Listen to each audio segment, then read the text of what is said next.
சீரரா செல்வம் போல் சேர்க்கவே என் ஆசான் வீரராகவிற்கு புகழ். அகலகில்லேன் இறையும் என்ற அலர்மேல் மங்கை உரை மார்பா, நிகரில் புகழாய் உலகம் மூன்றுடையாய் என்னை ஆழ்வானே, நிகரிலும் அருள் மணிக்கணங்கள் விரும்பும் திருவேங்கடத்தானே, புகழன்றில்லா அடியேன் உன் அடிக்கீழ் அமர்ந்து புகுந்தேனே. இன்றைய உபயதாரருக்கு நன்றி கூறி திருவள்ளரை என்ற திவ்யதேசம் பற்றி பேசத் தொடங்குகிறேன். திருவள்ளரை என்பது சோழ நாட்டு திவ்ய தேசங்களிலே 4வது திருத்தலம். இது திருச்சிக்கு பக்கமாக இருக்குது. திருச்சியிலிருந்து துறையூர் செல்லும் பாதையிலே 20 கிலோமீட்டர் தொலைவில் மண்ணச்சநல்லூருக்கு அருகில் இருக்கிறது. இது அதிகமாக பேசப்படாததாக இருந்தாலும் இதனுடைய முக்கியத்துவம் அதிகம். நினைத்தாலோ தரிசித்தாலோ பெயரை சொன்னாலோ முக்தியை அளிக்கும் திவ்ய தேசம் இந்த திருவள்ளரை அப்படின்னு சொல்கிறாங்க. இப்போது இறைவன் ஜீவாத்மாவிடம் கணக்கு கேட்கிற போது அவன் பாவங்கள் மன்னிக்கப்பட வேண்டும் என்று அவன் விரும்புகிறான். ஆனால் அவன் பெரிய பாவியாக இருக்கிறான்.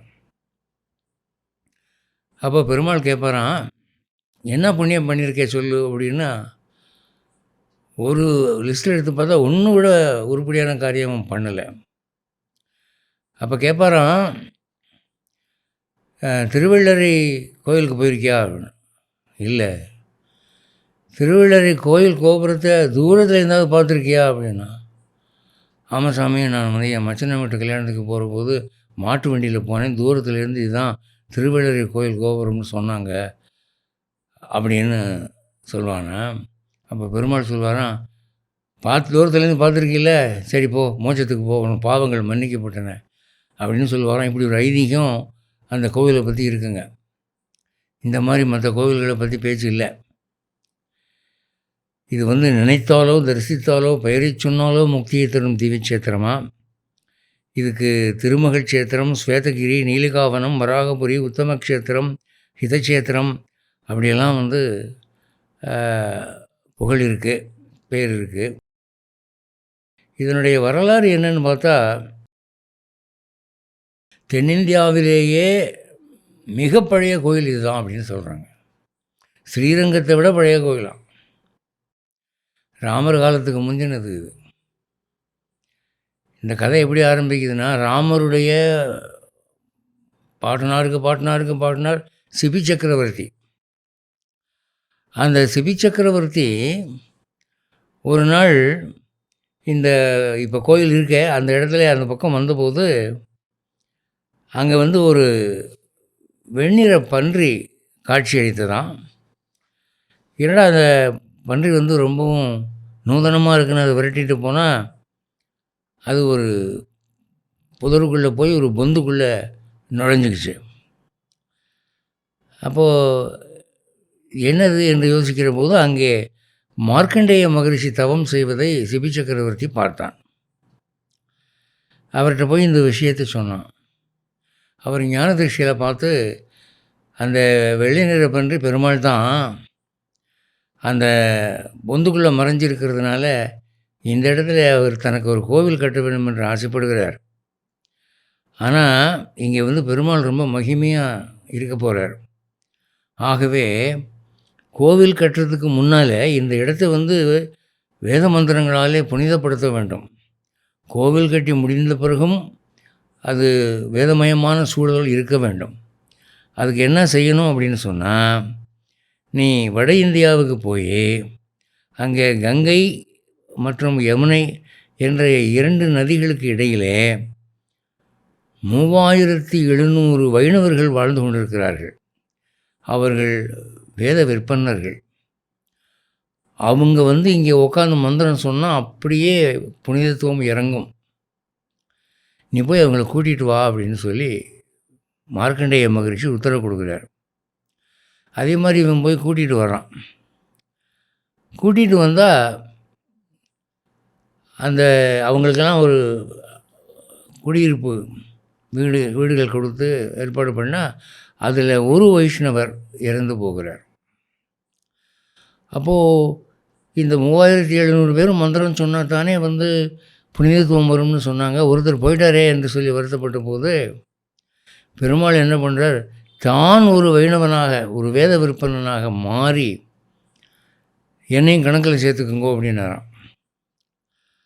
உங்கள் பேர் என்னன்னு கேட்டால் புண்டரீகாக்ஷன்னு சொன்னாரான். இந்த பேர் தான் அந்த பெருமாளுக்கு வருது பின்னலே. என் பேர் புண்டரீகாக்ஷன் அப்படின்னு சொன்னோடனே, சரி அப்போ நீங்கள் ஒரு வீட்டில் குடியிருங்க, இந்த 3700 வீடுகளில் இருந்து கொண்டு இந்த வேத விற்பனர்கள் சதா வேதம் ஓதட்டும் என்று சிபி சக்கரவர்த்தி கேட்டுக்கொண்டான். அவர்கள் அரவுண்ட் த கிளாக்கை வேதம் ஓதினாங்க. அப்போது அந்த இடம் வேதமயமான ஒலியினாலே தூய்மை அடைந்தது. அப்போ அவன் கைதேர்ந்த சிற்பிகளாலே கோவில் கட்டினான். இது ஒரு 100 அடி உயரம் உள்ள ஒரு குன்றின் மேலே இருக்குது இந்த கோயில். காரணம் என்னென்னா, இவன் கோயில் கட்ட ஆரம்பித்த காலத்தில் அந்த இடத்துல வெண்ணிற பாறைகள், வெண்ணிற குன்று இருந்தது. அது மேலே அவன் கட்டினான். இந்த மாதிரி வெள்ளை நிற பாறை உலகத்திலேயே சில இடங்களில் தான் இருக்குமா. அங்கே கட்ட சொல்லி மார்க்கண்டேய மகரிஷி உத்தரவு கொடுத்துட்டார். அப்படி கட்டினதுனாலே அறை என்ற சொல்லுக்கு பாறை என்று பொருள் உண்டு. வெள்ளறை என்றால் வெள்ளை பாறைகள், வெண்பாறைகள். அதில் திரு சேர்த்து திரு வெள்ளறை. அங்கே இந்த கோவிலை கட்டினான். அதனால் அதுக்கு திருவெள்ளறை என்று பெயராயிற்று. இது எப்போ நடந்ததுன்னா 64 சதுர்யுகங்களுக்கு முன்னாலேன்னு சொல்கிறாங்க. ஒரு சதுர்யுகங்கிறது ஒரு கிருத்தயுகம், திரேதாயுகம், துவாபரயுகம், கலியுகம் 4 சேர்ந்தால் ஒரு சதுர்யுகம். இந்த மாதிரி 64 சதுர்யுகங்களுக்கு முன்னே நடந்துச்சான். ஸ்ரீரங்கத்தை விட பழைய கோயில் இது. வைணவத்தில் இவ்வளவு பழைய கோயிலை நீங்கள் பார்க்க முடியாதுன்னு சொல்கிறாங்க. அதனால் இதுக்கு ஆதி வெள்ளறைன்னு பேர். முதல்னு வந்த கோவில்களில் இது ஒன்று. இது மொத்தம் 14 ஏக்கர் நிலத்தில் அது அமைஞ்சிருக்கு. இந்த வந்தாங்களே 14 3700 வைணவர்கள், அவங்க எல்லாம் பூர்வ சிகை பிராமணர்கள். அந்த பரம்பரையில் வந்தவர் தான் பெரியாழ்வார். பிறகு ஷிஃப்ட் ஆகிட்டார். அப்போது இந்த கோவிலினுடைய புனிதத்துவத்தினாலே சிவபெருமான் தன் சாபம் நீங்கள், அதாவது பிரம்மாவுடைய தலையை கிள்ளினவுடனே கபாலம் கையில் ஓட்டிக்கிச்சு இல்லையா, அப்போது தன் சாபம் நீங்கிறதுக்கு ஒரு பல கோவில் போனவர். அப்போ இது ஒரு கோவில். அதனால் இந்த இடத்துக்கு நீலிவனேஸ்வரர் என்ற பெயரிலே இவர் வந்ததுனாலே இது நீலிவனேஸ்வரம் என்ற ஒரு பெயரும் இந்த ஊருக்கு உண்டு. அதுக்கப்புறம் இந்த கோவிலில் ஒரு அதிசயம் என்னென்னா, ஒரு குளம் ஒன்று இருக்குது. அந்த குளம் ஸ்வஸ்திக் வடிவில் இருக்குங்க. இந்த மாதிரி ஒரு குளத்தை நீங்கள் எங்கேயும் பார்க்க முடியாது. இந்த ஒரு கோயிலில் தான் இருக்குது. அந்த ஸ்வஸ்திக் வடிவமான அந்த குளம், அதனுடைய ஒவ்வொரு முனையிலையும் ஒரு படித்துறை குளிக்கிறதுக்கு இருக்குமா. அப்போ ஒரு முனையில் ஒரு நபர் குளித்தாங்கன்னா இன்னொரு முனையில் இருக்கிறவங்க பார்க்க முடியாது. அதனால் இதுக்கு மாமியார் மனாட்டு பெண் தீர்த்தம் என்று பெயராயிற்றான். அதாவது மாமியாரும் மருமகளும் ஒரே சமயத்தில் குளித்தாங்கன்னா சண்டைலாம் வரும் அவங்களுக்குள்ள. அதனால் மாமியாருக்கு தெரியாமல் மருமக குளிக்கணும், மருமகளுக்கு தெரியாமல் மாமியார் குளிக்கணும்னா இந்த ஸ்வஸ்தி குளத்தில் தான் குளிக்கலாம். ஒரு துறையில் மாமியார், ஒரு துறையில் மருமக. இவ வந்ததும் போனது இவளுக்கு தெரியாது, இவ வந்ததும் போனது அவளுக்கு தெரியாது. அப்படி இருக்குது. நீங்கள் இந்த ஸ்வஸ்தி குளத்தை நீங்கள் திரையில் ஃபோட்டோ பார்க்கலாம். இந்த மாதிரி வேறு எங்கேயும் இல்லை. அதுக்கப்புறம் இதில் எவ்வளவோ சுவாரஸ்யமான விஷயங்கள் இருக்கின்றன. இந்த கோவிலுக்கு மொத்தம் 3 வாசல் இருக்குங்க. 3 வாசல் என்னென்ன, ஒன்று உத்தராயண வாசல், ஒன்று தட்சிணாயன வாசல், இன்னொன்று நாழிகேட்டான் வாசல். உத்தராயண வாசலுங்கிறது என்ன அப்படின்னா, சூரியன் உத்தராயணம் பயணம் பண்ணும்போது, அதாவது தை மாதம் தொடங்கி ஆனி வரைக்கும் 6 மாதம் அந்த வாசல் திறந்திருக்கும். அது வழி தான் போகணும் உள்ளே. அப்போ அந்த 6 மாதமும் பெருமாளுக்கு சூரிய நாராயண அலங்காரம் பண்ணியிருப்பாங்க. அதுக்கப்புறம் ஆடி தொடங்கி அடுத்து மார்கழி வரைக்கும் தட்சிணாயன வாசல் திறந்திருக்கும். இது மூடிடுவாங்க. அந்த 6 மாதமும் பெருமாளுக்கு கோவிந்தனுடைய வேஷம், கோவிந்தனுடைய அலங்காரம் போட்டிருப்பாங்களாம். அப்புறம் 3வது வாசல் என்னென்னா, ஒரு நாள் பெருமாள் லேட்டாக வந்துட்டாரான். வெளியே போயிட்டு தாயார் அங்கே என்ன ஏதுன்னு கேள்வி கேட்டிருக்காங்க. அந்த இடத்துல அந்த அம்மா நின்னாங்களாம். அதனால் அதுக்கு நாழி கேட்டான்னு வாசல் கொஞ்சம் லேட்டாகிடுச்சுமா பொறுத்து கேட்டால் அந்த அம்மாவுக்கு கோபம் வந்துடுச்சு. அதனால் அவர் என்ன பண்ணார், அதை கூல் பண்ணுறதுக்காக, இந்த பாரு, இந்த ஒரு ஊரில் இந்த கோயிலும் கோயில் சொத்து முழுக்க உன் பேரில் தான் இருக்கும். உனக்கு தான் இங்கே ஆதிபத்தியம்.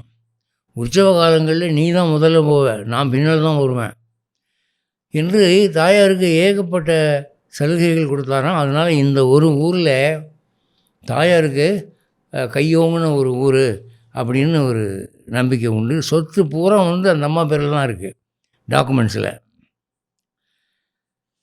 அதுக்கப்புறம் இந்த 3 வாசல்கள் உள்ள ஒரு கோவில் என்ற பெருமையோடு இருக்கக்கூடிய இந்த கோவிலிலே உங்களுக்கு சிபி சக்கரவர்த்திக்கு ஒரு மூர்த்தி இருக்குது, கருடாழ்வாருக்கு, பூமி பிராட்டிக்கு, மார்க்கண்டேய மகரிஷிக்கு, பிரம்மாவுக்கு, ருத்ரனுக்கு எல்லாம் இருக்குது. இங்கே மூலவர் நல்ல பெரிய சைஸுங்க, நல்ல பெரிய உருவமாக இருக்கார். அவர் பேர் புண்டரிகாக்ஷன். ஏன்னா புண்டரிகாக்ஷனுங்கிற பெயரில் அந்த 3700 பிராமணர்களில் ஒருத்தர் வந்தார் இல்லையா, அது பெருமாள் தானே. அதனால் அந்த பேரை வச்சுட்டாங்க. ராஜகோபுரம் கட்டி கொண்டிருக்கிற போது அங்கே ஒரு ஆக்சிடெண்ட் ஏற்பட்டது. தொழிலாளி ஒருத்தன் செத்து போயிட்டான். அதனால் அந்த கோபுரத்தை இன்றைக்கி வரைக்கும் கட்டி முடிக்கலை, அது அப்படியே இருக்குதுன்னு சொல்லுவாங்க. இந்த ஊரில் தான் எங்கள் ஆழ்வான் என்ற உத்தம வைஷ்ணவர் பிறந்தார். இந்த ராமானுஜர் ஸ்ரீரங்கத்தில் தொடர்ந்து இருக்க முடியாத ஒரு நிலைமை வந்தபோது அடிக்கடி இங்கே தான் தங்குவாராம். அப்போது எங்கள் ஆழ்வான் என்ன பண்ணுவாராம், ராமானுஜர் ரொம்ப பசியாக இருக்கிற போது தாயாருக்கு அவர் படைத்த பிரசாதத்தை எடுத்து கொடுப்பாராம். அதனால் எங்கள் ஆழ்வான் தாயார் பிரசாதத்தை ராமானுஜருக்கு கொடுத்து பசியாத்தினதுனாலே இன்றைக்கி வரைக்கும் சம்பிரதாயமாக ராமானுஜர் மூர்த்திக்கு தாயார் பிரசாதம் தான் போகுமா. அந்த மாதிரி ஒரு பழக்கம் இருக்குது. இந்த ஊரில் நடாதூர் அம்மாள் என்று ஒருவர், அவங்க அம்மாள்னு ஏன் பேர் வந்ததுன்னா, அவர் ஆம்பளை தான். பெருமாளுக்கு பால் படைக்கிற போது அந்த பாலை உஃப்னு ஊதி தொட்டு பார்த்து ஆறிடுச்சான்னு ஆறுன பிறகு தான் கொடுப்பாராம். தாய் தான் மகனுக்கு குழந்தைக்கு அப்படி கொடுப்பா இல்லையா, அதனால் இவருக்கு நடாதூர் அம்மாள் என்று பெயர் ஆயிற்று என்று சொல்லுவார்கள். இந்த விமானம் விமலாகிருதி விமானம் என்று பெயர் பெறுகிறது. இங்கே நிறைய தீர்த்தங்கள் இருக்குது. தீர்த்தங்கள் ஒரு 7-8 இருக்குது. இது உய்யக்குண்டாருடைய அவதார ஸ்தலமும் கூட அப்படின்னு சொல்கிறாங்க. ஏன்னா அவர் நாதமுனிகளுடைய புகழ்பெற்ற ஒரு சீடர். அவரும் பிறக்கும்போது புண்டரிகாக்ஷன்னு பேர் வச்சாங்க. இந்த ஏரியாவில் அவர் பிறந்ததுனால உய்யக்குண்டாருடைய அவதார ஸ்தலம் இது. இந்த ராமானுஜருக்கு விஷம் வச்சுட்டாங்க சாப்பாட்டில். அவர் வர்ணாசிரம தர்மத்தை அழிச்சுவார் போல் இருக்குது, எல்லா ஜாதியும் வைணவத்தில் சமன்னு சொல்கிறானவன் என்று சாப்பாட்டில் விஷம் வைக்க ஆரம்பிச்சிட்டாங்க. அதனால் அந்த மாதிரி சமயத்தில் இவர் இங்கே சாப்பிடுவாராம். எங்கள் ஆழ்வான்ட்ட தாயார் பிரசாதம் வாங்கி சாப்பிடுவாராம். அதனால் இங்கே அவருக்கு இருந்த காலத்திலே அவர் ஸ்நானம் பண்ணின குளத்துக்கு உடையவர் குளம் என்று ஒரு பெயர் இன்றைக்கும் வழங்குகிறது. இது ஒரு இன்ஃபர்மேஷனுங்க. அதுக்கப்புறம் இந்த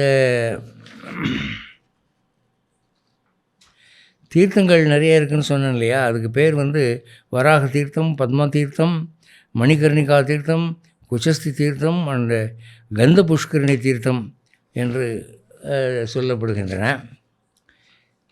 அதுக்கப்புறம் திருமகள் இங்கே தவம் செய்தபோது அவளுக்கு ஆளிலை கண்ணனாக பெருமாள் காட்சி கொடுத்தாராம். அதனால் இங்கே வந்து கோவிந்த அலங்காரம் தட்சிணாயன காலத்தில் இருக்கும். சூரிய சந்திரன் இருவரும் சாமரம் வீசுவதாக அங்கே விக்கிரகம் இருக்கிறது. கருடனும் ஆதிசேஷனும் மனித வடிவிலே அவர்கள் சாமரம் வீசுகிறார்கள், கைங்கரியம் பண்ணுகிறார்கள். இது திருமகளுக்கு வரம் அருளின ஒரு திவ்ய கஷேத்திரமாக இருக்கிறதுனால இங்கே வந்து திருமகள் கஷேத்திரம் என்று இதுக்கு ஒரு பெயர் ஏற்பட்டிருக்கிறது. தீர்த்தங்களில் பிரபலமானது ஒரு 5 சொன்னேன். வரிசையாக லிஸ்ட்டு பார்த்திங்கன்னா பூங்கணறு, திவ்ய தீர்த்தம், வராக தீர்த்தம், குஜகஸ்தி தீர்த்தம், சந்திர புஷ்கரண தீர்த்தம், பத்ம தீர்த்தம், புஷ்கல தீர்த்தம், மணிகர்ணிகா தீர்த்தம் என்று 8 தீர்த்தங்கள் இருக்கின்றன என்பது கரெக்டான கணக்கு. அதுக்கப்புறம் வந்து இந்த கோவிலுடைய ஒரு சிறப்பு அம்சம் என்னென்னா, பெரிய மதில்களோடு கூடிய விசாலமான கோவில். ராஜதோரணையாக சிபி சக்கரவர்த்தி கட்டினா. இந்த கோவிலுக்கு பின்பக்கத்தில் பாறையை குடைந்து தூண்களோடு 2 சிறு அறைகள் குகை போல காணப்படுகின்றன. அது ரொம்ப காலத்து குகைகள் என்று சொல்கிறார்கள். இந்த புண்டரீகாக்ஷன் அப்படிங்கிற பேருக்கு வந்து செந்தாமரை கண்ணன் என்று அர்த்தம். புண்டரீகம்னா தாமரை, செந்தாமரை, அக்ஷம்னா கண். புண்டரீகாக்ஷன் என்றால் செந்தாமரை போன்ற கண்களை உடையவன் அப்படின்னு அர்த்தம். இப்போ இது சம்மந்தமாக நாம் வந்து சில விஷயங்கள் இப்போ பார்க்க போகிறோம். என்னென்னா, புண்டரீகாக்ஷன்கிற பேர் இந்த பெருமாளுக்கு வந்திருக்கு இல்லையா? அதாவது தாமரை கண்ணன், செந்தாமரை கண்ணன்னு சொல்கிறாங்க. இப்போது இந்த பெருமாளுக்கு உலகத்தில் பூ எத்தனையோ இருக்கிற போது மற்ற பூக்களுடைய பெயரை சொல்லலாம்ல. சூரியகாந்தி கண்ணுன்னு சொல்லலாம், இல்லை அல்லி கண்ணுன்னு சொல்லலாம், ரோஜா கண்ணுன்னு சொல்லலாம், என்னென்னமோ பேர் சொல்லலாம். அதை விட்டுட்டு தாமரை கண்ணன், செந்தாமரை கண்ணன்னு தாமரை எதுக்கு தேர்ந்தெடுத்தாங்க? புண்டரீகாக்ஷா அப்படிங்கிற நாமம் 1000 நாமங்களில் ஒன்றுங்க பெருமாளுக்கு. தமிழில் செந்தாமரை கண்ணன் என்ற பேர் பிரசித்தியாக இருக்குது. அப்போது இந்த வைணவத்திலே தாமரைக்கு என்று ஒரு தனி இடம் இருக்குது. அதுக்கு ஒரு 20 பாயிண்ட் இருக்குதுங்க. அது சொல்கிறேன், அதை நீங்கள் மனசில் குறித்து வச்சுக்கோங்க. இந்த பூக்களிலே சூரியனோடு சம்பந்தப்பட்ட ஒரு பூ தாமரைங்க. என்னென்னா, சூரியன் வந்த பிறகு தான் தாமரை மலரும். சூரியன் மறைஞ்சிட்டால் உடனே மூடிடும். மற்ற பூக்கள் அப்படி இல்லை, கொஞ்சம் முன்ன பின்ன கூட நீங்கள் பார்க்கலாம். அப்போது சூரிய நாராயணனோடு சம்பந்தப்பட்ட பூ இது. நவகிரகங்களிலே சூரிய நாராயணன் தான் ஆதிமூர்த்தி, பரமாத்மான்னு பேர். அவர் வந்து ஒளி வீசுவதனாலே தான் இந்த உலகத்திலே தாவரங்கள் மலர்கின்றன, மழை பெய்கிறது, உலகமே ஜீவிக்கிறது, மனித உடம்பிலே உஷ்ணம் இருக்கிறது, மரங்கள் விறகுகளாக பயன்படுகின்றன, எவ்வளோ விஷயங்கள் சொல்லலாம். அப்படிப்பட்ட அந்த சூரிய நாராயணனுக்கு நேரடியான தொடர்புள்ள ஒரு பூ தாமரைப்பூ. அடுத்தபடியாக இந்த ரிஷிகள் என்ன உணவு சாப்பிடலாம்? இப்போ சில ரிஷிகள் வந்து 6 மாதத்துக்கு ஒருக்கா சாப்பிடுவாங்க, சில ரிஷிகள் 12 வருஷத்துக்கு ஒரு தடவை சாப்பிடுவாங்க, சில ரிஷிகள் 20 வருஷத்துக்கு ஒருக்கா சாப்பிடுவாங்க. அப்படி சாப்பிடும்போது என்ன சாப்பிட்றதுன்ற ஒரு கேள்வி வருது இல்லையா? சிலர் பழம் சாப்பிடுவாங்க. மிகுந்த மன அடக்கம், நாவடக்கம் உள்ளவர்கள் என்ன பண்ணுவாங்க, ஒரு உள்ளங்கை அளவு தேன் மட்டும் குடிச்சிட்டு மறுபடியும் தவத்தை ஆரம்பிச்சிடுவாங்க. இந்த தேனுக்கு அந்த ஜீவசக்தி உண்டு. அப்போது தேன் எடுத்துக்கிட்டிங்கன்னா உலகத்தில் எத்தனை பூ இருக்குது? எல்லா பூவிலையும் தேன் இருக்குதுங்க. வாழைப்பூவில் தேன் இருக்குது, அல்லிப்பூவில் தேன் இருக்குது, மல்லிகைப்பூவில் தேன் இருக்குது. தேன் இல்லாத பூவே கிடையாது. அப்போது இப்போ நமக்கு கடையில் அக்மார்க் தேன் விற்கிறானே, அது என்ன தேன்றானா? அது மிக்சட் ஹனி. அதாவது அந்த தேனீ வளர்ப்பு செய்கிறாங்களே, அவங்க எல்லா பூக்களையும் பயிர் செய்து எல்லா பூக்களிலும் கிடைக்கக்கூடிய தேனை ஒன்றா கலெக்ட் பண்ணி நமக்கு விற்கிறாங்க. ஆனால் சரக்கரும் ரிஷிகளும் ஒரு ஆய்வு செய்து என்ன கண்டுபிடித்தார்கள் என்றால், தாமரை பூவுக்கு மட்டும்தான் சாத்வீக தேனை உற்பத்தி பண்ணும் சக்தி இருக்கிறது. அந்த தேன் சாப்பிட்டா நமக்கு ரஜோகுணம் தமோகுணம் வராது என்பதை ஞான திருஷ்டியிலே உணர்ந்து அவர்கள் சாப்பிடக்கூடிய தேன் தாமரை பூ தேன் மட்டும்தான்.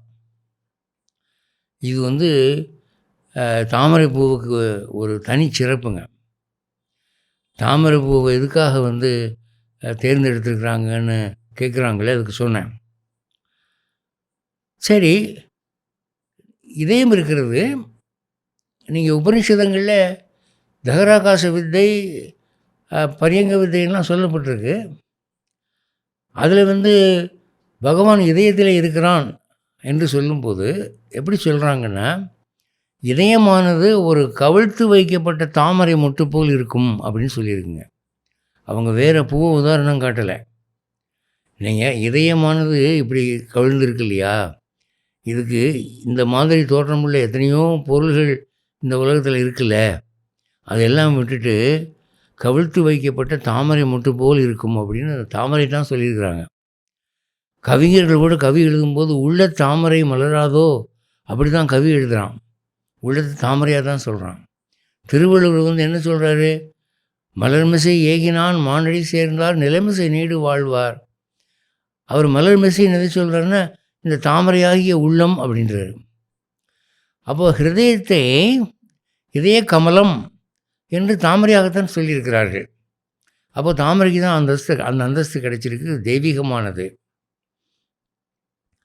நீங்கள் தாமரை பூவை எடுத்து அப்படி லேசாக கண்ணில் ஊற்றி பாருங்கள். மதியானம் 12 மணி வெயிலில் கூட அது ஜில்லுன்னு இருக்கும். நீங்கள் சந்தன மரம் இருக்கு இல்லையா, அது ஒரு சின்ன கிளை வெட்டி அதை கண்ணத்தில் வச்சு பாருங்கள், ஜில்லுன்னு இருக்கும். சந்தன தைலமும் எப்பவும் ஜில்லுன்னு இருக்கும்.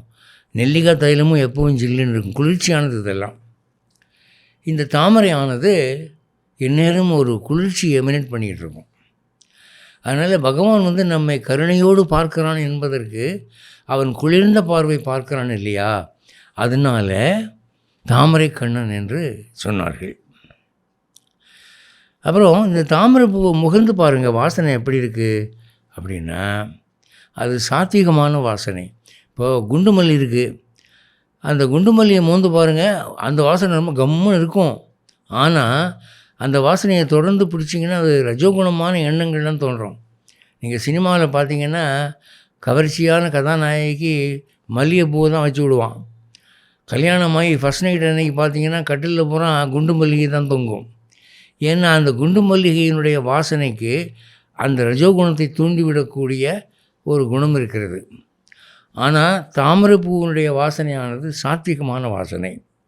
பகவானுடைய படைப்பில் இதெல்லாம் ரொம்ப ஆச்சரியங்க. அது ஒரு காரணம். அப்புறம் தாமரையானது அசந்து மருந்து கூட இருட்டில் மலராது. இப்போ அல்லி மலர் எடுத்துக்கிட்டிங்கன்னா அது ராத்திரியில் தான் மலரும், தாமரை மூடிடும். இது எதை காட்டுகிறது என்றால் சூரிய ஒளி தான் அதற்கு ஜீவன். இருட்டு என்பது உடனே அதை மூட வைத்து விடும். இது எதை காட்டுகிறது என்றால் ஒளி என்பது அறிவு, இருட்டு என்பது அஞ்ஞானம். தாமரைக்கு அஞ்ஞானம் பிடிக்காது, அது ஞானமயமானது, அது ஞான புஷ்பம். அதனால தான் அதனுடைய பிஹேவியர் அப்படி இருக்குது. அடுத்து பகவானுடைய அவதாரம் 10, இன்னும் பல அவதாரங்களை 20, 30 அவதாரம்லாம் சொல்கிறாங்க. இப்போ கபிலர் கூட பகவானுடைய அவதாரம் தான். அப்படி ஏகப்பட்ட அவதாரம் இருக்குது. அதில் நரசிங்க பெருமாள் அவதாரம் ஒன்று தான் உக்கிரமாக இருக்குமே தவிர பாக்கி எல்லா அவதாரங்களும் கண் குழு குழுன்னு தான் இருக்கும். அதனால தான் அவனுக்கு புண்டரீகாக்ஷன்னு பேர். எல்லா அவதாரங்களையும் அவன் கண்கள் அழகாக இருக்கும், குளிர்ச்சியாக இருக்கும் அப்படின்னு சொல்லியிருக்கு. அப்புறம் அன்னப்பறவை என்று ஒரு பறவை இருக்கிறது, நீங்கள் கேள்விப்பட்டிருக்கிறீங்க. அதுக்கு ஹம்சம்னு சொல்லுவாங்க சம்ஸ்கிருதத்தில். அந்த ஹம்சம்ங்கிற பேர் எப்படிடா ஏற்பட்டுச்சுன்னா சோ அகம் அப்படிங்கிறது மாறி ஹம்சம்னு ஆச்சு. சோ அகம்னா சக ப்ளஸ் அகம், அவன்தான் நான், நான் தான் அவன். இது அத்வைத்தம். அகம் பிரம்மாஸ்மிங்கிற கருத்து அது. அப்போது இந்த அன்னப்பறவையை ஜீவாத்மாவாக சொல்லுவார்கள், பரமாத்மாவாக சொல்லுவார்கள். மானசரோவரிலே 2 அன்னங்கள் நீந்துகின்றன என்று உபனிஷதங்கள் சொல்லுது. இமயமலை மானசரோவர் என்பது ஒரு தெய்வீக பொய்கை. அங்கே 2 அன்னங்கள் நீந்தி கொண்டிருக்கின்றன. ஒன்று ஜீவன், ஒன்று பரமன். அந்த அன்னப்பறவையானது 2 பொருள் தான் சாப்பிடுமா. ஒன்று இந்த பால், அதில் இருக்க தண்ணியை பிரிச்சுட்டு பால் மட்டும் சாப்பிடும். 2வது தாமரைப்பூவினுடைய மகரந்தம் ப்ளஸ் தேன். இதுதான் அன்னப்பறவைக்கு ஃபுட்டே. பரம சாத்வீகமான ஒரு பறவை. இப்போது கிளி எடுத்துக்கோங்க, அது வெஜிடேரியன் தான், ஹெர்பிவோரஸ் தான். ஆனால் அது எல்லா பழமும் சாப்பிடும். சுடுகாட்டு பழத்தை கூட சாப்பிடும், சிகப்பாருன்னு சாப்பிட்டும் போய். ஆனால் அன்னம் அப்படி இல்லை. அது ரொம்ப பரம சாத்வீகமான பறவை, ஞானப்பறவை. நடனுக்கும் தமயத்துக்கும் தூது போச்சுன்னு சொல்கிறாங்க இல்லையா. அதனால் இந்த உபனிஷதங்களில் அடிக்கடி அன்னப்பறவைகளை பற்றி பேச்சு வரும். இந்த ஜானசுருதி என்று ஒரு மன்னன் இருந்தான், மகா ஞானி. அவன் மொட்டை மாடியில் இருந்து சூரியனுக்கு அர்க்கியம் கொடுத்துக்கிட்டு இருந்தான்.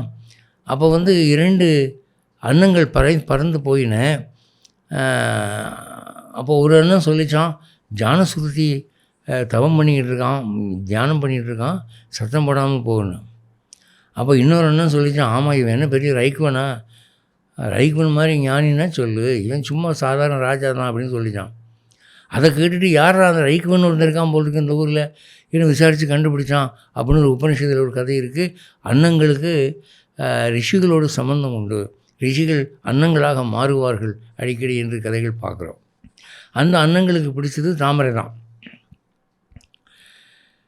அப்புறம் மகாலட்சுமிக்கு எதிராக பிடிக்கும்னா தாமரை பூ தான் பிடிக்கும், செந்தாமரை தான் பிடிக்கும். இப்போ ஒவ்வொருத்தருக்கும் ஒவ்வொரு தெய்வத்துக்கும் ஒரு பிடிக்கும். இப்போ அம்பாள் இருக்கிறாளே, அவளுக்கு அரளிப்பூ பிடிக்கும், காளிக்கெல்லாம் செவ்வரளி பிடிக்கும். ஒவ்வொரு தெய்வத்துக்கும் ஒவ்வொரு பூ பிடிக்கும். இந்த தாமரை என்பது மகாலட்சுமிக்கு பிடிக்கும். அவள் மகாலட்சுமி என்ன பண்ணுவானா, செந்தாமரையில் உட்காந்துருப்பாளா, செந்தாமரையை கையில் பிடிச்சிருப்பாளா, செந்தாமரை மாலையை அணிஞ்சிருப்பாளா. அவளுக்கு கமலாசனி அப்படின்னு பேர், பத்மாசனி அப்படின்னு பேர், கமலவல்லின்னு பேர். அதனால் தாமரை என்பது மகாலட்சுமிக்கு இஷ்டமாக இருக்கிறதுனாலே இந்த பெருமாளுடைய பார்வையானது எந்த பக்கமெல்லாம் திரும்புதோ அங்கெல்லாம் மகாலட்சுமி போயிடுவா. ஏன்னா அவனுடைய சாத்வீகமான பார்வையும் கருணையான பார்வையும் அவளுக்கு இஷ்டமானது. அதனாலே இந்த புண்டரீகாக்ஷன், செந்தாமரை கண்ணன் எங்கெல்லாம் பார்க்குறானோ அங்கே திருமகள் இவனுக்கு முன்னே அங்கே போயிடுவா. அதனால் அவனுக்கு புண்டரீகாக்ஷன் என்று பெயர் ஆயிற்று. அதனால தான் திருவள்ளரையில் போய் சாமி கும்பிட்றவங்களுக்கு மகாலட்சுமியுடைய கடாட்சமும் பெருமாளுடைய கடாட்சமும் குபு குபு குபுன்னு மழையாக கொட்டும் அப்படின்னு சொல்லுவாங்க. அடுத்த பாயிண்ட் தாமரைப்பூ பேய் பிசாசுகளுக்கு பிடிக்காதுங்க. நீங்கள் துஷ்ட தெய்வங்களுக்குன்னு சில விதிமுறைகள் இருக்குது. புஷ்ப விதின்னு ஒரு புக்கு இருக்குங்க. அதில் எந்தெந்த சாமிக்கு எந்தெந்த பூ வைக்கணும்னு ஒரு கணக்கு இருக்குது. அதில் இந்த கல்லறை, சுடுகாடு, இங்கே முளைச்சி கிடக்கிற பூவை இந்த துஷ்ட தெய்வங்கள் விரும்பும்.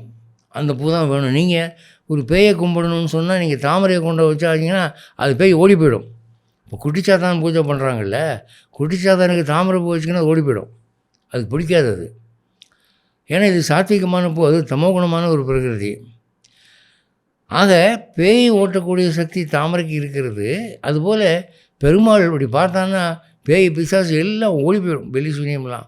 அதனால் அவனுக்கு புண்டரீகாக்ஷன், அவன் தாமரை கண்ணன் என்று ஒரு பெயர் ஆயிற்று. அப்புறம் அடுத்த பாயிண்ட்டுங்க,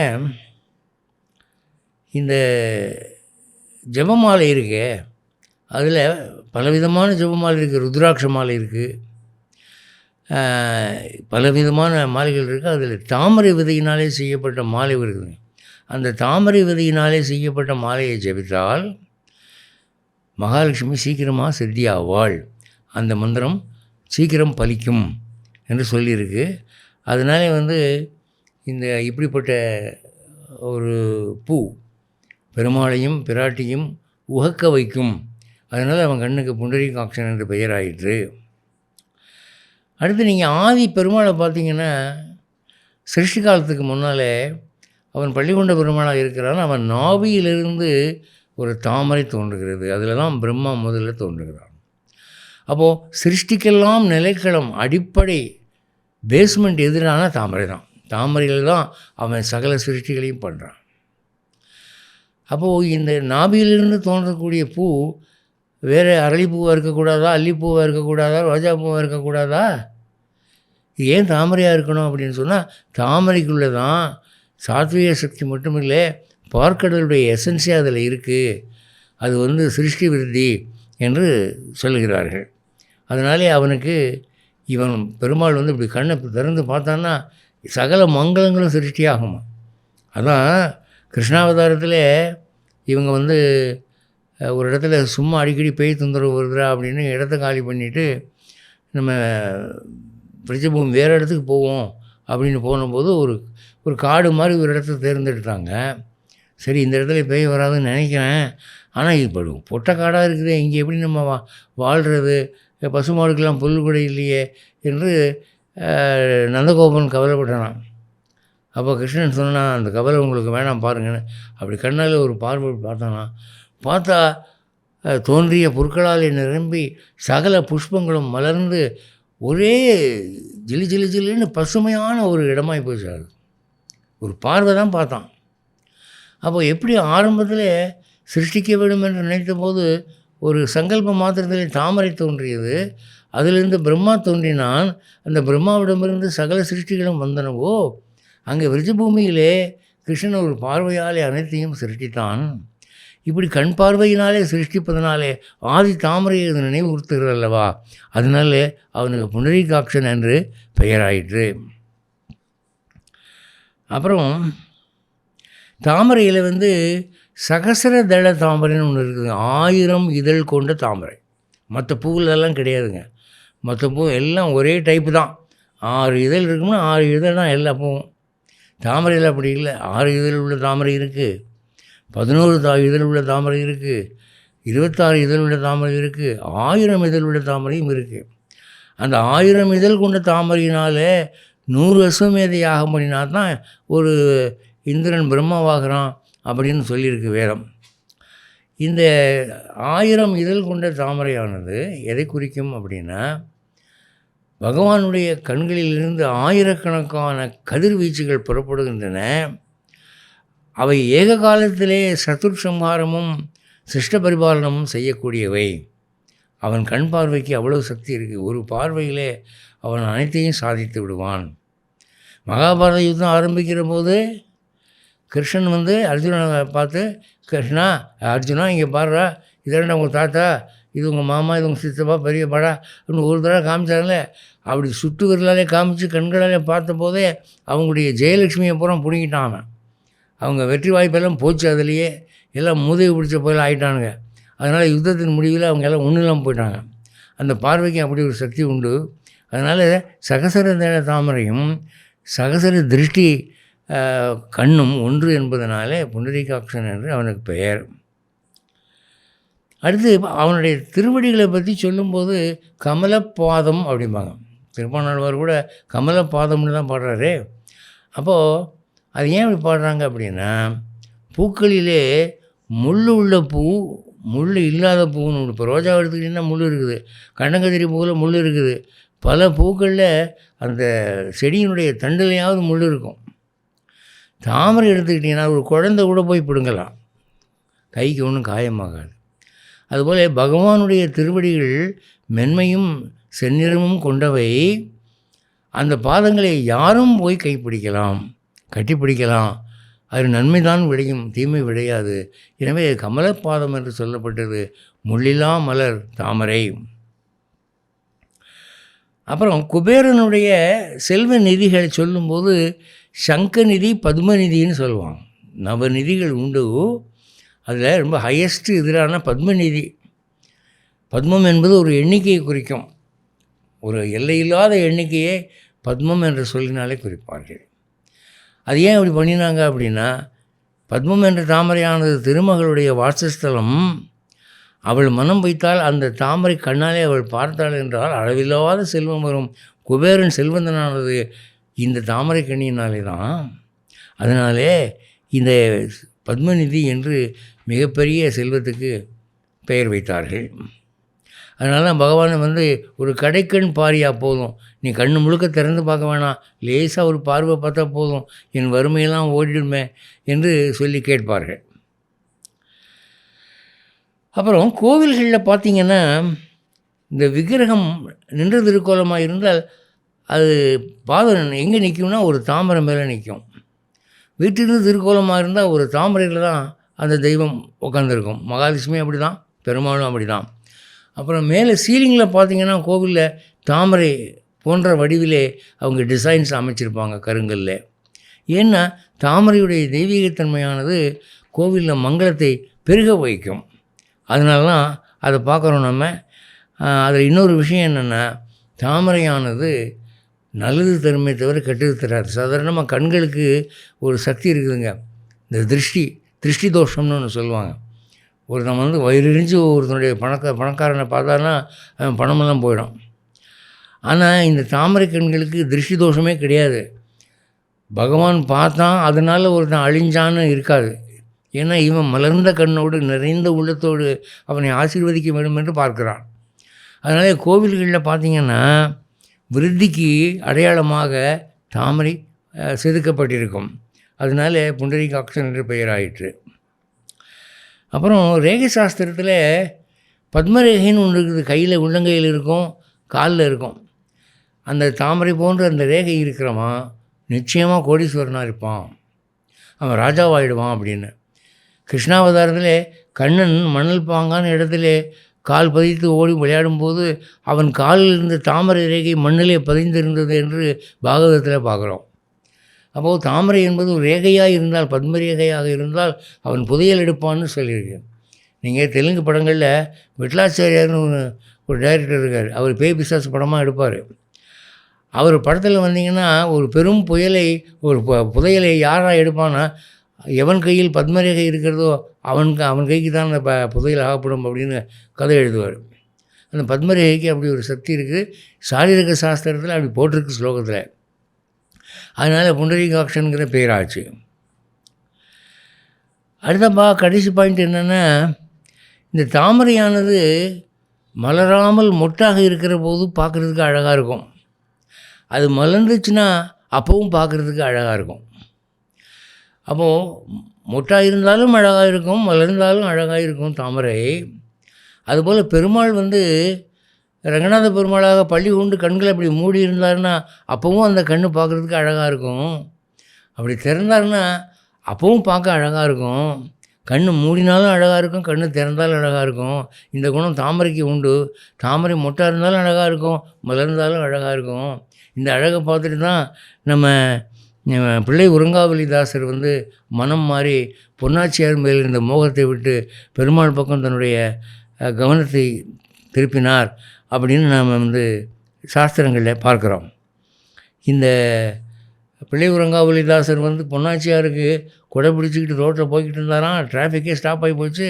ராமானுஜர் பல்லக்கில் வந்துக்கிட்டு இருக்கார். ராமானுஜருடைய அந்த ஊர்வலமும் நின்று போச்சு. ராமானுஜர் கேட்டார், என்ன பாச்சு, என்ன டிராஃபிக் ஏன் ஜாம் ஆகிடுச்சுன்னு கேட்டால், அந்த அங்கே ஒரு ஆள் கொடை பிடிச்சிட்டு போகிறாரு பாருங்க, அவர் கிராஸ் பண்ண பிறகு தான் நம்ம போக முடியுங்க அப்படின்னு. யார் ஆமாம் அப்படின்னா, ஆள் பார்க்க பயில்வான மாதிரி இருக்கிறானே அப்படின்னு ராஜாவுக்கு உடம்பு பிடிச்சி விடுறவருங்க, குஸ்தி பயில்வானே. அவருக்கு அந்த பொண்ணு மேலே மோகம், அந்த பொண்ணை மெல்ல நடக்க விட்டு கொடை பிடிச்சிட்டு போகிறாரு அப்படின்னோடனே அவன் இங்கே கூட்டுவா அப்படின்னு. அவள் பிள்ளை உறங்காவலிதாசர் இங்கே வந்தோடனே, ஓய் ஏன் பொம்பளை கொடை பிடிச்சிட்டு போகிற அப்படின்னா, அவள் கண்ணை நீங்கள் பார்க்காம பேசுகிறீங்க, ஒரு தடவை அவள் கண்ணை பார்த்தீங்கன்னா நீங்களும் கொடை பிடிக்க ஆரம்பிச்சுருவீங்க அப்படின்னான் அவன். அப்புறமே ராமானுஜர் பார்த்தாரா, இது என்ன வெறும் சதையாலான கண்ணு, இதுக்கு போய் இப்படி பேசுகிறான் அப்படின்ட்டு, சரி இதை விட அழகான கண்ணு நான் காமிச்சேன்னா நீ வந்து அங்கே கொடை பிடிப்பியான்னு கேட்டார். இருக்க முடியாதுயா, இதை விட அழகான கண்ணு எப்படியா இருக்கும், சரி முடிஞ்சால் காட்டு அப்படின்னோடனே அவரை கூட்டிகிட்டு போய் மூலவர் சன்னதியில் ரங்கநாத பெருமாளை காமிச்சு ரங்கநாத பெருமாள்கிட்ட ஒரு விண்ணப்பம் பண்ணினாராம், உமது கண்ணடகை கொஞ்சம் காட்டுமே இவனுக்கு அப்படின்னு. அப்போ பெருமாள் கண்களை மூடி படுத்திருந்தவர் லேசாக கண்ணை திறந்து அப்படி புரட்டினாராம். அந்த விழிகள், அந்த மலர் விழிகள் இப்படியும் அப்படியும் அசைறதை பார்த்துட்டு அவர் அப்படியே ஆடி போயிட்டாராம் பிள்ளை உறங்காவலிதாசர். புண்டரீகாக்ஷா சரணம் சரணம் சரணம் விழுந்தவர் தான். அப்புறம் எந்திரிக்கவே இல்லை, அவர் நிரந்தரமாக ஒரு வைஷ்ணவராக மாறிட்டார் அப்படின்னு குரு பரம்பரா பிரபாவத்தில் பார்க்குறோம். அப்போது அந்த கண்ணுக்கு அப்படி ஒரு அழகு. அதனால தான் இந்த திருவள்ளரையில் மட்டும் அவருக்கு இப்படி ஒரு பேர், புண்டரீகாக்ஷன் என்ற பெயர். நீங்கள் பிள்ளைகளுக்கு பேர் வைக்கிற போது புண்டரீகாக்ஷன் என்ற பேர் வைங்க, அது ரொம்ப ஒரு மங்களமான ஒரு பெயராகணும். தமிழில் செந்தாமரை கண்ணன்னு வைங்க, அது ரொம்ப நல்லது. இப்போது இங்கே இந்த உள்ள சன்னதிக்கு போகிற போது முதல்ல 18 படி இருக்குது. அது 18 பகவத்கீதை அத்தியாயத்தை குறிக்கும். அதுக்கப்புறம் 4 படி வரும், அது 4 வேதங்களை குறிக்குது. அதுக்கப்புறம் 5 படி வரும், அது பஞ்சபூதங்களை குறிக்குது. அதுக்கப்புறம் 8 படி வரும், அது அஷ்டாட்சரத்தை குறிக்குது. அதுக்கப்புறம் 24 படிகள் வரும், அது காயத்ரி மந்திரத்தை குறிக்கும். இவ்வளவையும் தாண்டி இவ்வளவுக்கும் மேற்பட்டவன் அவன் பெருமாளுங்கிறத காட்டுறதுக்காக அந்த மாதிரி அவர்கள் கோவிலை அமைத்திருக்கிறார்கள் என்று சொல்லப்படுகிறது. அந்த கோவில் இருக்கிற ஒரு கல்வெட்டு, நிறைய கல்வெட்டு இருக்குங்க. அதில் ஒரு கல்வெட்டு சொல்கிறேன். ஒரு சுவாரஸ்யமானது என்னென்னா, அது ஒரு பாட்டாக இருக்குது.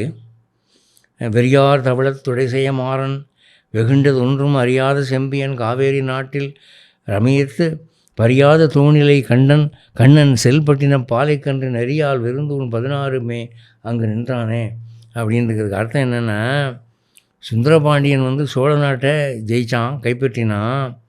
அப்போது சோழராஜா கட்டியிருந்த மண்டபங்களை பூரா இடித்து தள்ளிட்டான். ஆனால் அவன் அழிக்காமல் விட்டது 16 தூண்களுடைய ஒரு மண்டபம்.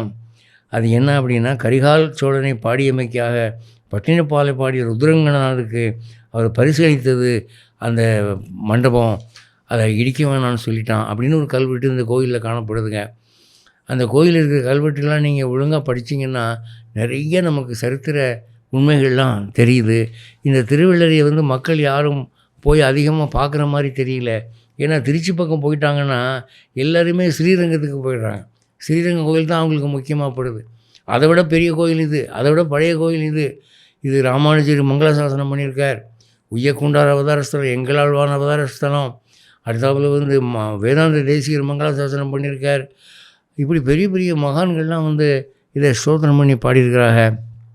ஆனால் இந்த கோவிலை ஜனங்கள் அவ்வளோ விரும்புறதில்லை. அது என்னமோ பகவான் தான் அதுக்கு ஒரு தீர்ப்பு வழங்கணும். இப்போது இதில் இந்த கோவிலை 2 ஆழ்வார்கள் பாடியிருக்காங்கங்க. ஒருத்தர் திருமங்கை ஆழ்வார், ஒருத்தர் பெரியாழ்வார். திருமங்கை ஆழ்வார் பாடினது 13 பாசுரம், பெரியாழ்வார் பாடினது 11 பாசுரம். மொத்தம் 24 பாசுரம் இந்த கோவில் மேலே இருக்குது. திருமங்கை ஆழ்வார் ஒரு பாட்டில் பெரிய திருமடலில் இரு சுடரை வெள்ளரையுள் கல்லறை மேல் அப்படின்னு பாடியிருக்கார் 117வது வரியில். அதுக்கப்புறம் துளக்கமில் சுடரை அவுணனுடன் பிளக்கும் மைந்தனை பேரில் வணங்கி போய் அளப்பிலா அறமுதை அமரருக்கு அருள் விளக்கினை சென்று வெள்ளரை காண்டுமேன்னு பாடியிருக்கார். அப்புறம் சிறிய திருமடலில் 2673வது பாடல், அது 70வது ஸ்டான்ஸா. அதில் என்ன வருது அப்படின்னா, ஊரே மகிழ் கட்சி ஊரகமே பேரகமே பேரா மனுதிருத்தான் வெள்ளரையை வெக்காலே அப்படின்னு வருது. இதெல்லாம் திருமங்கையாழ்வாருடையது. இது தவிர திருமங்கையாழ்வார் அவர் பாடியிருக்கிற பெரிய திருமொழியில் ஒரு 10 பாட்டு தொடர்ச்சியாக பாடியிருக்கார். பெரியாழ்வார் அவர் பாடின பெரியாழ்வார் திருமொழியில் ஒரு 10 பாட்டு பாடியிருக்கார். இந்த 20ம் படிக்கிறதுக்கு இப்போ நேரம் இல்லை. இருந்தாலும் ஒரு சாம்பிள் மாதிரி இதில் 2 அதில் 2 பாட்டு பார்க்கலாம். இப்போ இந்த பெரிய திருமொழி திருமங்கையாழ்வார் சாதித்தது. இதில் 5ஆம் பத்து 3ஆம் திருமொழி. முதல் பாட்டு, வென்றிமா மழுவேண்டி முன் மண்மிசை மன்னரை மூவெழுகால் கொன்ற தேவா, நின் குறைகள் தொழுவதோர் வகை எனக்கு அருள் புரியே, மன்றில் மாம் பொலிர் நுழைதந்து மல்லிகை மவ்வலின் போதலர்ச்சி தென்றல் மாமணம் கமழ் தருவர் திருவள்ளரை நின்றானே. இவர் என்ன சொல்கிறார்? பரசுராமனை இதில் தியானிக்கிறார். வென்றி மா மழு ஏந்தி முன் மண்மிசை மன்னரை மூவெழுகால் கொன்ற தேவா. துஷ்ட ராஜாக்களை கொல்றதுக்குன்னே ஒரு அவதாரம் பரசுராம அவதாரம்.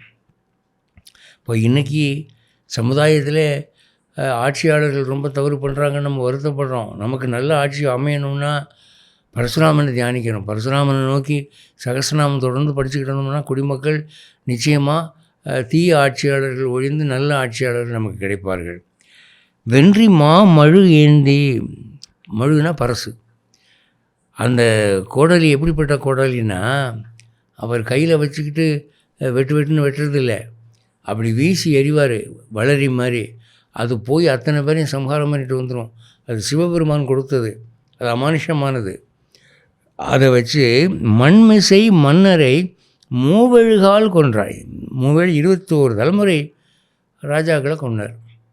ஏன்னா இவங்க அப்பா உடம்புல 21 வெட்டு இருந்தது. கார்த்தவீர்யாஜனன் வெட்டி அந்த அவருடைய யாக பசுவை திருடிட்டு போயிட்டான். அப்போ 21 வெட்டு இருந்தது இல்லையா, 21 தலைமுறைக்கு இந்த சத்திரிகளை அழிக்கிறான் பாருன்னு அவர் அழித்தார். அழித்து 5 மடுக்களில் அந்த ரத்தத்தெல்லாம் வச்சு ஊற வச்சு தர்ப்பணம் கொடுத்தாரு அப்படின்னு சொல்லுவாங்க. அப்படிப்பட்டவர், நின் குறைகளில் தொழுவதோர் வகை எனக்கு அருள் புரியே. உன்னுடைய திருவடிகளை வணங்கக்கூடிய ஒரு பாக்கியம், உனக்கு சேவை செய்யக்கூடிய பாக்கியம் எனக்கு வர வேண்டும். மன்றில் மாம்பொழில் நுழைதந்து மல்லிகை மொவ்வலின் போது அலர்த்தி தென்றல் மாமணம் கமல் தரவரு திருவள்ளரை நின்றானே. திருவள்ளரை காற்றை பற்றி சொல்கிறாருங்க. இப்போ இன்றைக்கி அங்கே இருக்கிற வித்வான்களை கேட்குற போது திருவள்ளரையில் என்ன சொல்கிறாங்கன்னா, அங்கே நிறைய மூலிகை செடிகள் இருக்குது. திருவள்ளரை காற்றுல ஒரு மணி நேரம் உட்காந்துருந்தீங்கன்னா பல வியாதிகள் குணமாயிடும் அப்படின்னு சொல்கிறாங்க. இங்கே நமக்கு அதுக்கு குழு கிடைக்கிது. அந்த தென்றலானது என்ன பண்ணுதான், மாம்பொழில் நுழைத்தந்து மாந்தோப்புகளில் அப்படி நுழைஞ்சு அப்புறம் என்ன பண்ணுது, மல்லிகை மொவ்வலின் போது அலர்த்தி. மொவ்வல்னா முல்லைப்பூ, மல்லிகைனா குண்டு மல்லிகை, அதுக்குள்ளே போய் ஊடுருவி அப்புறம் பல்வேறு மூலிகை வாசமும் எடுத்துக்கொண்டு வீசுது. அந்த இவங்க பாட்டு பாடின காலத்தில் திருவள்ளரையில் நிறைய மாட மாளிகைகள் இருந்திருக்கு, நிறைய தோட்டங்கள் நந்தவனங்கள் இருந்திருக்கு, ரொம்ப செழிப்பாக இருந்திருக்கு. ஆனால் இப்போ நீங்கள் திருவள்ளரை போய் பார்த்தீங்கன்னா ஒரே வறுமை கோலமாக இருக்குது. அங்கே ஒன்றும் வறட்சி தான் காணப்படுதே தவிர செழிப்பு ஒன்றும் காணாம். ஆனால் இந்த ஆழ்வார்கள் பாடின பாசுரங்களை பார்க்குற போது திருவள்ளரை ஒரு காலத்தில் ரொம்ப வளங்கொழிக்கும் பூமியாக இருந்திருக்கிறது என்று தெரிகிறது. இது ஒரு முதல் பாட்டு. இதுக்கு அடுத்தாப்பில் 2வது பாட்டு திருமங்கை ஆழ்வார் என்ன பாடுறார் அப்படின்னா, வசையில் நான்மறை கெடுத்த அம்மலர் அயற்கு அருளி முன் பரிமுகமாய் இசைகுள் வேத நூல் என்று இவை பயந்தவனே எனக்கு அருள் புரியே. உயர்கொள் மாதவி போதொடு உலாவிய மாருதம் வீதியின் வாய் திசையெல்லாம் கமடும் பொழில் சூழ் திருவள்ளரை நின்றானே. இதில் ஹயக்ரீவரை பற்றி சொல்கிறாருங்க. வசையில் நான்மறை கெடுத்த அம்மலர் அயற்கு. தாமரை மீது அமர்ந்திருக்கிற பிரம்மா தனக்கு கொடுக்கப்பட்ட வேதங்களை தொலைச்சிட்டார். வேதங்களை பார்த்து தான் அவர் படைக்க முடியும். என்சைக்ளோபீடியா மாதிரி அந்த வேதங்களை அரக்கர்கள் தூக்கிட்டு போயிட்டாங்க, மதுகிடவர்கள் தூக்கிட்டு போயிட்டாங்க. அப்போ என்ன செய்கிறது என்று அவன் அழுத போது ஹயக்ரீவராக தோன்றி அவருக்கு வேதங்களை பூரா திருப்பி கொடுத்தாராம். இந்தா பாரு அப்படின்னு. இந்த ஹயக்ரீவர் இருக்கிறாரே, அவருடைய நினைவாற்றல் எப்படின்னு சொன்னால் ஆப்சல்யூட், அதாவது பெர்ஃபெக்ட் மெமரி பவர். இப்போ மற்றவங்க மெமரி பவர்லாம் ஒரு நாள் இருக்கும், ஒரு நாள் மறந்து போயிடும். ஒன்று ஞாபகம் இருக்கும், ஒன்று ஞாபகம் இருக்காது. ஆனால் அவருக்கு அப்படி இல்லை, செக்ஷனாக இருக்கும். சங்கீதம்னு எடுத்துக்கிட்டிங்கன்னா அதில் ராகங்கள் தாளங்கள் வரும். வைத்தியம்னு எடுத்துக்கிட்டிங்கன்னா அதில் லேகியங்கள் செந்தூரங்கள் வரும். அதுக்கப்புறம் மொழிகள்னு எடுத்துக்கிட்டிங்கன்னா சம்ஸ்கிருதம், ஹிந்தி, தமிழ், ஆங்கிலம் இப்படி வரும். அப்புறம் ஒவ்வொரு விதமான கலையும் ஹயக்ரீவருக்கு அப்படியே தரவாக தெரியும். அவர் ஒருத்தருக்கு அருள் செஞ்சிட்டாருன்னா அவ்வளோதான், அது பாட்டுக்கு அந்த கனெக்ஷன் கிடைச்சிடும் அந்த ஃப்ரீக்குவென்சியில். இப்போ எப்படி ரேடியோவை ஒரு குறிப்பிட்ட அலைவரிசையில் திருப்பிட்டிங்கன்னா அந்த ஊரில் ஒலிபரப்பாகிற பாட்டு பூரா வந்துக்கிட்டே இருக்கு இல்லையா, அது மாதிரி உங்களுக்கு என்ன சயின்ஸ் வேணுமோ, என்ன கலை வேணுமோ அந்த கலைக்கான ஃப்ரீக்வன்சியில் அவர் உங்களை டியூன் பண்ணிட்டாருன்னா அப்புறம் அந்த கலையில் நீங்கள் தான் மன்னன். அது பாட்டுக்கு வந்துக்கிட்டே இருக்கும், தட தட தட தட தடன்னு வந்துக்கிட்டே இருக்கும். அதுக்கு ஒரு எல்லையே இருக்காது. இப்போ கம்பன் கவி எழுதுனான்னா அப்படி தானே. ஒரு நாளைக்கு 700 கவி பாடினானான் கம்பன். ஒரு நாளைக்கு 700 கவி பாடியிருக்கிறான்.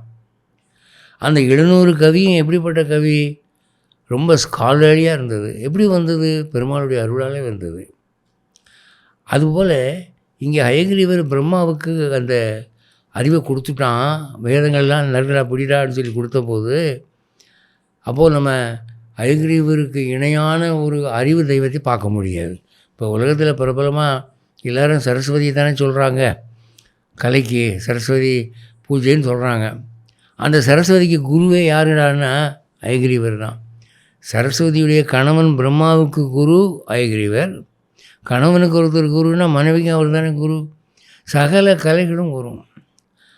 ஹயக்ரீவர் வந்து ஒரு அருட்கடாட்சம் பண்ணி, இந்தாம்மா உனக்கு எல்லாம் வரும் போம்மா அப்படின்னு சொன்னால் அதுக்கப்புறம் குப்பு குப்பு குப்புன்னு வர ஆரம்பிச்சிருச்சுல்ல. அது மாதிரி அவர் வந்து இந்த கலைகளெல்லாம் வரும்படி அருள் செய்கிறார் பிரம்மாவுக்கு. வேதாந்த தேசிகருக்கு அப்படித்தான் அவர் அருள் செஞ்சார். உயர்கொள் மாதவி போதொடு உலாவிய மாருதம் வீரியின் வாய் திசையெல்லாம் கமலும் பொழில் சூழ் திருவள்ளரை நின்றானே. அங்கே மறுபடியும் இந்த பூ வாசனையை பற்றி சொல்கிறார். எவ்வளவு தூரம் வந்து அந்த ஃப்ராக்ரன்ஸ் இருந்ததுன்னா, இந்த ஆழ்வார் திருமங்கை ஆழ்வார் திரும்ப திரும்ப அதையே பாடுறாரு. பூ வாசமாக இருக்குது, பூ வாசமாக இருக்குதுன்னு. அந்த ஊர் பூரா ஒரே ஸ்மெல்லாக இருந்திருக்கு. இந்த ஃப்ளவர் ஃப்ராக்ரன்ஸாக இருந்திருக்கு. அவ்வளோ இயற்கை வளம். எப்போவுமே வந்து தெய்வ கடாட்சம் எந்த ஊரில் அதிகம் இருக்கோ அங்கே பசுமை செழிப்பு நிறைய இருக்கும். திருவள்ளரையில் பகவான் பிரத்யட்சமாக இருக்கிறான். புண்டரீகாட்சனாக அங்கே விக்கிரக வடிவில் இருக்கிறான். மூலவர் தவிர வேறு 7 விக்கிரகங்கள் அங்கே பெருமாள் விக்கிரகம் இன்றைக்கும் இருக்குதாங்க. அவர் வந்து ஒரு மனிதனாக புண்டரீகாட்சன் என்ற பெயரிலே வேத பிராமணன் அங்கே உட்காந்து வேதம் ஓதிக்கிட்டு இருக்கிறாரே. அப்போது இவ்வளவு தெய்வீகம் இருக்கிறதுல அது என்ன பாலைவனமாக இருக்கும் அந்த இடம்? அது வறுமையாக இருக்கும்? செழிப்பாக தானே இருக்கும். எங்கே பார்த்தாலும் பசுமை தான். அடுத்து பூக்கள்லாம் வந்து நறுமணமான பூக்கள். இப்போ பூக்கள்லேயே நாத்தம் எடுத்த பூவெல்லாம் இருக்குதுங்க. ஒரு நறுமணமே இல்லாத பூவும் இருக்குது. பார்க்கறதுக்கு அழகாக இருக்கும், மோந்து பார்த்தா ஒன்றும் இருக்காது. அப்படி இல்லை. இங்கே மனிதர்கள் விரும்பக்கூடிய நறுமணம், மாதவிப்பூ, மல்லிகைப்பூ, அந்தந்த பூ, இந்த பூ எக்கச்சக்கமாக வருது. இந்த பூவின் நறுமணம் மூக்கில் நுழையிற போது என்ன ஆகுதுன்னா, இப்போ மூக்கும் வந்து ஒரு வாய் மாதிரிங்க. இப்போ எப்படி தோலில் வந்து கஞ்சியை தடவுனா அந்த கஞ்சியை உடம்பு எடுத்துக்குதுன்னு சொல்கிறாங்க இல்லையா? இப்போ அயோடெக்ஸ் தடவுறோம், அது உள்ளே போகுது இல்லை? அது மாதிரி இந்த மூக்கானது தன் சுவாசத்தினாலே ஓரளவு சக்தியை எடுக்கிறது. சூரிய வெயிலை தோல் உறிஞ்சி டி விட்டமின் தயார் பண்ணுது இல்லையா? அது மாதிரி மூக்கின் வழியாக உடம்புக்கு ஆற்றல் போகுது. அதான் வந்து உங்களுக்கு துளசியினுடைய நறுமணம் அதிகமாக முகர்கிறவங்களுக்கு ரத்தத்தில் விஷம் ஏறாதுன்னு சொல்லுவாங்க. அந்த வாசனையில் அப்படி ஒரு சக்தி இருக்குது. அது மாதிரி இப்போ ஒரு நல்ல பாம்பு கடிச்சிருச்சுன்னு வச்சுக்குவோம். அதுக்கு வந்து ஒரு வேர் ஒன்று இருக்குது. அந்த வேரை அவன் மூக்குக்கிட்ட வச்சா, கடிப்பட்டவனுடைய மூக்குக்கிட்ட வச்சு அவன் அந்த காற்றை சுவாசிக்கிறான்னு வச்சுக்கோங்க. அந்த காற்றை உள்ளே சுவாசித்தான்னா ரத்தத்தில் கலந்த விஷம் முறிஞ்சிடும். அப்படிலாம் இருக்குங்க, மருந்துகள் இருக்குது. அதுபோல் இங்கே சொல்கிறாரு, உடம்புக்கு எதெல்லாம் நல்லதோ அந்த மாதிரி பூக்களின் வாசனை எங்கே பார்த்தாலும் வீசிக்கிட்டு இருக்கு. நீங்கள் நடந்து போனீங்கன்னா அந்த வாசனை நீங்கள் மிஸ் பண்ணவே முடியாது அப்படின்னு சொல்லி, திசையெல்லாம் கமலும் பொழில் சூழ் திருவள்ளரை நின்றானே. எந்த பக்கம் திரும்பினாலும் வாசனையாக இருக்குதுயா, சென்ட் மாதிரி. அப்படி ஒரு ஊரில் நிற்கிறான் போய் திருவள்ளரையில்.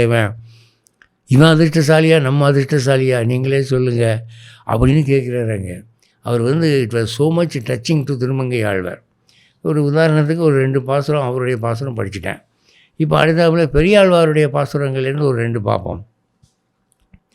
இது வந்து பெரியாழ்வார் திருமொழியில் 8ஆம் திருமொழியில் வருது. அது 2ஆம் பத்தில் 8ஆம் திருமொழியில் வருது. இந்திரனோடு பிரம்மன் ஆரம்பிக்குதுங்க முதல் பாட்டு. இந்திரனோடு பிரம்மன் ஈசன் இமையவரெல்லாம் மந்திர மாமலர் கொண்டு மறைந்துவராய் வந்து நின்றார். சந்திரன் மாளிகை சேரும் சதுரர்கள் வெள்ளரை நின்றாய், அந்தியும்போது இது ஆகும் அழகனே காப்பிட வாராய். இது கண்ணனை ஒரு குழந்தையாக பாவிச்சு, பெரியாழ்வார் தன்னை ஒரு தாயாக பாவிச்சு கிருஷ்ணனை வாடா வாடான்னு கூப்பிடுறதாக அமைஞ்சிருக்கு இந்த பத்தம். எதுக்கு வாடா வாடான்னு கூப்பிடுறாருன்னா, காப்பிட வாராய். காப்புனா என்னென்னா திருஷ்டி தோஷம். இந்த பார்க்குறவங்க கண்ணு கொல்லி கண்ணு, அவன் கண்ணு போட்டுருமே அப்படிங்கிறதுக்காக, அது திருஷ்டி தோஷம் கழிகிறதுக்காக ஒரு கயிறு ஒன்று மந்திரிச்சு கட்டுவாங்க, கையில் இடுப்பில் கட்டுவாங்க. அது கட்டணும். வாடா, நீ பாட்டுக்கு நார்ச்சந்திரி போய் நின்றுக்கிட்டு இருக்கிற, போகிறவங்க வர்றவங்க எல்லாம் ஒன்றையே பார்த்துட்டு போய்கிட்டு இருக்கிறாங்க, நீ அதனுடைய விஷம் என்னன்னு தெரியாமல் நீ பாட்டுக்கு ஆறும் வாயப்படனுக்கு நிற்கிற, வாடா இங்கே அப்படின்னு தாயாகிய பெரியாழ்வார் கூப்பிடுறாரு. அது எந்த பெருமாளை கூப்பிடுறாரு? திருவள்ளரை பெருமாளை கூப்பிடுறார். திருவள்ளரை பெருமாளை கண்ணனாக பாவித்து கூப்பிடுறார். இப்போது இந்த திருவள்ளரை கோவிலில் யார் யாரெல்லாம் நிற்கிறா வெயிட்டிங்லன்னா, இந்திரனோடு பிரம்மன், ஈசன், இமயவர் எல்லாம். தேவேந்திரன் 33 கோடி தேவர்களுக்கு அதிபதி, பிரம்மன் உலகை படைத்தவன், ஈசன் சிவபெருமான், இமயவர் 33 கோடி தேவர்கள் எல்லாம் மந்திர மாமலர் கொண்டு. மந்திர மாமலர்னா புனிதமாக்கப்பட்ட தேவலோக புஷ்பங்கள், அப்படி ஒரு அர்த்தம் சொல்லலாம். மந்திர புஷ்பம்னு ஒன்று இருக்குது. வேத மந்திரங்களில் சில மந்திரங்களை மந்திர புஷ்பம்னு சொல்லுவாங்க. அதையும் ஜபிக்கிறதுக்கு ரெடியாக மறைந்துவராய் வந்து நின்றார். மறைந்துவராய்னா மறைந்தவராய் அப்படிங்கிறது தான் தெரியாமல் மறைந்துவராய்னு எழுதிட்டாங்கன்னு சில பேர் தப்பாக சொல்கிறாங்க. அப்படி இல்லை, மறைந்து உவர் ஆகி நின்றார். உவர்னா இப்போ அவர், இவர், உவர்னு 3 சொல் இருக்குதுங்க. அவர்னா தூரத்தில் இருக்கிறவங்க, இவர்னா பக்கத்தில் நிற்கிறவருங்க, உவர்னா 2க்கு நடுவில் நிற்கிறவருங்க. இந்த தேவர்கள்லாம் ரொம்பவும் தள்ளி இல்லை, ரொம்பவும் பக்கத்தில் இல்லை, கொஞ்சம் நடுவாந்தரத்தில் நிற்கிறாங்க. அவங்க திவ்ய தேசங்களில் பார்த்திங்கன்னா மனித ரூபத்தில் நிற்பாங்க. நமக்கு தெரியாதுங்க. நம்ம பக்கத்தில் ஒரு ஆள் இடிச்சுக்கிட்டு நிற்பான், நாம் அவனை யாரும் மனுஷன் நினச்சிக்கிட்டு இருப்போம். ஆனால் கடைசியில் அவன் தான் பிரம்மாவாக இருக்கும், இந்திரனாக இருக்கும். அவங்களுக்கு தான் தெரியும், நமக்கு தெரியாது. ஏன்னா பூமியில் இருக்கக்கூடிய திவ்ய தேசங்களில் மகிமை அதிகம் உண்டு. தேவலோகத்தில் இருக்கிற பெருமாளை விட இங்கே அதிக வரப்பிரசாதியாக இருப்பார் பெருமாள். அப்போ இங்கே ஈஸியாக நம்ம வரம் வாங்கிடலாங்கிறதுக்காக வந்திருக்காங்க. அப்போது இந்திரனோடு பிரம்மன், ஈசன், இமயவர் எல்லாம் மந்திர மாமலர் கொண்டு மறைந்து உவராய் வந்து நின்றார். சந்திரன் மாளிகை சேரும் சதுரர்கள். இங்கே சந்திரன் என்பது 3 குறிக்கும். அவன் இந்த வீடுகள்லாம் எவ்வளோ உயரமாக இருக்குது அப்படின்னா, சந்திரனை போய் முட்டுதுங்கிற அளவுக்கு பெரிய பெரிய மாளிகைகள் இருக்குது. சதுரர்கள்னால் பணம் சம்பாதிக்கிறதுல கெட்டிக்காரங்க. இப்போ துபாய்க்கு போய், அமெரிக்காவுக்கு போய் பணம் சம்பாதிச்சு கொண்டாந்து பெரிய பெரிய வீடு கட்டிடுறோம்ல கிராமங்களில், அது மாதிரி அப்படி பணம் சம்பாதிக்கிறதுக்கு சாமர்த்தியமான இல்லை, அதான் சதுரர்கள்ங்கிறார். இந்த நிலாவை போய் தொடுதோ என்று சந்தேகப்படக்கூடிய அளவு உயர்ந்த கட்டடங்கள் இருக்குது திருவள்ளரையிலேங்கிறார். இவர் சொல்கிற காலத்தில் இப்போ மாதிரி இல்லைங்க. இப்போ திருவள்ளரையெல்லாம் பார்த்திங்கன்னா அம்போன்னு இருக்குது. ஆனால் ஒரு காலத்தில் பார்த்திங்கன்னா பெரிய பெரிய மாளிகைகள் இருந்திருக்கு, பெரிய பெரிய பணக்காரங்களாம் இருந்திருக்கிறாங்க. சிபி சக்கரவர்த்தியே அங்கே ஒரு டென்ட்டு போட்டு இருந்திருக்கிறான் அப்படின்னா லேசா. அப்போது அவங்களாம் வாழக்கூடிய அந்த ஊரில் திருவள்ளரையில் அந்தியம் போது இதுவாகும் அழகனே காப்பிட வாராய். சாயந்தர பொழுதாயிடுச்சுடா, அதனால் சீக்கிரம் நான் ரச்சை கட்டிக்கோ என்கிட்ட. ஏன்னா பகல் பூரா இன்றைக்கி உன்னை பார்த்து ஏகப்பட்ட பொம்பளைங்க திருஷ்டி வச்சுருப்பாளுங்க, அதை நான் கழிக்கணும், சீக்கிரம் வா அப்படின்னு கூப்பிடுறதாக திருவள்ளரை பெருமாளை பார்த்து இவர் பாடுறார். 2வது பாட்டு, கன்றுகள் இல்லம் புகுந்து கதறுகின்ற பசுவெல்லாம் நின்று ஒழிந்தேன் உன்னை கூவி நேசமேல் ஒன்றும் இல்லாதாய் மன்றினிலே நில்லேல் அந்திப்போதும் மதில் திரு வெள்ளரை நின்றாய் நன்று கண்டாய் எந்தன் சொல்லு நான் உன்னை காப்பிட வாராய். இதில் என்ன சொல்கிறாரு? மேய்ச்சலுக்கு போயிருந்த பசுவெல்லாம் வந்துருச்சு, கன்றுகளும் பசுக்களும் மாறி மாறி கத்திக்கிட்டு இருக்கு. நானும் ஐயோ இப்போ சாயந்தரமாச்சே வெளியே விளையாட போனவனை காணாமே, நான் வந்து உன்னை கூப்பிட்டு கிருஷ்ணா கிருஷ்ணான்னு கூப்பிட்டு அசந்து போயிட்டேன். உனக்கு என் மேலே பிரியமே இல்லைடா. நான் தான் ஒன்று நினச்சிக்கிட்டு இருக்கேனே தவிர நீ என்ன நினைக்கவே மாட்டேங்கிறியடா. நின்று ஒளிந்தேன் உன்னை கூவி நேசம் மேல் ஒன்றும் இல்லாத உனக்கு என் மேலே பிரியமே இல்லைடா. நான் தாண்டா உன் மேலே பிரியமாக இருக்கிறேன் என்று குறைப்பட்டு கொள்கிறாள். கன்றுகள் இல்லம் புகுந்து கதறுகின்ற பசுவெல்லாம் மன்றினில் நிலேல் அந்திப்போது மதில் திருவள்ளரை நின்றாய். சாயந்தர நேரத்தில் திருவள்ளரை கிருஷ்ணனே நன்று கண்டாய் என்றன்னு சொல்லு. நான் வந்து உனக்கு நல்லதாண்டா சொல்லுவேன். இந்த நேரத்தில் மக்கள் உன்னை பார்க்கக்கூடாது அப்படிங்கிற. இப்போ முதல் வரியில் கன்றுகள் இல்லம் புகுந்து கதறுகின்ற பசு எல்லாம்னா இதுக்கு பேர் கோதூளி வேலைன்னு பேருங்க. காலை நேரத்தில் சூரியோதய சமயம், மத்தியானம் உச்சி வேளை 12 மணி சமயம், சாயந்தரத்தில் பசுக்கள்லாம் வீடு திரும்புகிற சமயம். இந்த 3 சமயத்துலேயும் நீங்கள் நல்ல நேரம் பார்க்க வேண்டிய அவசியம் இல்லை, சூலம் பார்க்க வேண்டிய அவசியம் இல்லை, ராகு குளிகை பார்க்க வேண்டிய அவசியம் இல்லை. எந்த காரியமும் நல்ல காரியம் செய்யலாம் அப்படின்னு சாஸ்திரம் சொல்லுது. இப்போ கோதூளி வேலையை பற்றி சொல்கிறார். கோதூளினா கோனா பசு, தூளினா கால் தூசி. பசு ஊருக்கு திரும்பும்போது ஒரே தூசியை கிளப்பிட்டு வரும் இல்லையா, அதான் கோதூளி வேலை. இப்போ கோதூளி வேலை ஆகிப்போச்சுடா, நீ வா அப்படின்னு சொல்கிறார்.